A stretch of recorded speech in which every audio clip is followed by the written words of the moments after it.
আমরা সবকিছুই করছি তোমাদের জন্য, তোমরাও একটু আমাদের জন্য বোঝো। তুমি আমাকে সময় দাও না, তুমি কাজ ছাড়া কিছু বোঝো না, কিচ্ছু করো না। কিন্তু কাজ না থাকলে যে সে প্রেমটাই করতো না, কারণ বিয়ের আগে মায়ের ছাত্র, বিয়ের পরে বউয়ের ছাত্র। আমি এই ইন্টারভিউটা বেরোনোর পর আমি জানি না আমি রাস্তাঘাটে একা বেরোতে পারবো কিনা, কতজন মহিলা আমাকে হামলা করবে, মারার জন্য দৌড়বে। আমি সকল পুরুষদের বলতে চাই, আই নিড প্রোটেকশন।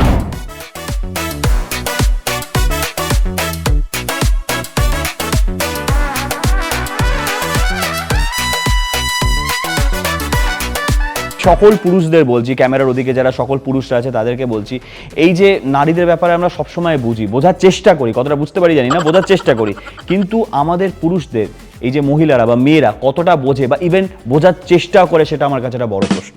গার্লফ্রেন্ডকে ছাড়া কোনো একটা ভালো প্ল্যান হলেই সমস্যা, বিশেষ করে ছেলে বন্ধুদের সাথে ঘুরতে যেতে পারবো না, এটা আমার কাছে একটা প্রশ্ন।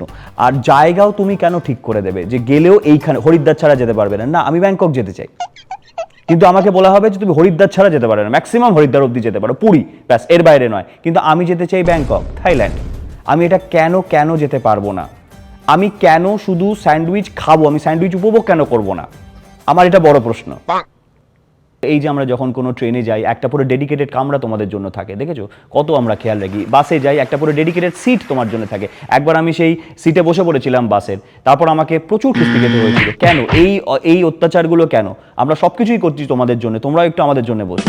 এই যে যেমন আমার মা চিরকাল আমায় বলে এসছে, এখনো বলে যে তুই আমায় বুঝিস না। আমি মাকে জিজ্ঞেস করতে চাই যে মা, তুমি আমায় কতটা বোঝো? প্রেম অল্প বয়স বা বয়স দেখে হয় না, প্রেম যে কোনো সময় হতে পারে। আমাদের ইন্ডাস্ট্রিতেও প্রচুর উদাহরণ আছে, যাকে সেদিকে আর গেলাম না। এবং আমি যখন মাকে বলেছিলাম যে মা, আমি একজন মেয়েকে ভালোবাসি, প্রেম করছি, মা আমার গালে থাপ্পড় মেরেছিল। সেটা কেন? মা তো বোঝা উচিত ছিল। তো এটাও বুঝতে হবে যে মায়েদেরকেও ছেলেদের ইমোশন একটু বুঝতে হবে। এই যে বয়ফ্রেন্ডরা বা পুরুষরা যখন কাজ করে, তখন বলে কি তুমি এত কাজ করো, তুমি আমাকে সময় দাও না, তুমি কাজ ছাড়া কিছু বোঝো না, কিচ্ছু করো না।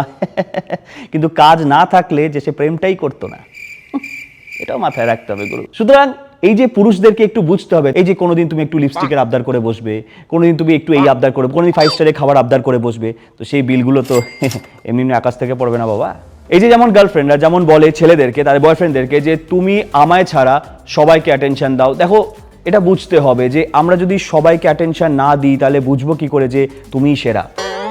এই যে বাকিরা তোমার থেকে কম সেরা, সেটুকু জানতে গেলেও তাদেরকে সময় দিতে হবে, জানতে যে তারা কেমন, তোমার থেকে কম না বেশি, ওইটুকু অ্যাটেনশনই কিন্তু আমরা দিই। আর আরেকটা কথা বলতে চাই, দেখো ছেলেরা সবসময়, মানে পুরুষরা সবসময় কিন্তু ছাত্র, তারা টিচার কোনোদিন হতে পারলো না, কারণ বিয়ের আগে মায়ের ছাত্র, বিয়ের পরে বউয়ের ছাত্র। এবং এইতেই কিন্তু পুরুষরা আস্তে আস্তে দাপতে এমন একটা জায়গায় চলে যাচ্ছে, আজ থেকে 10-12 বছর পর দেখবে 2 ফুটের বেশি আর হাইট থাকবে না পুরুষদের।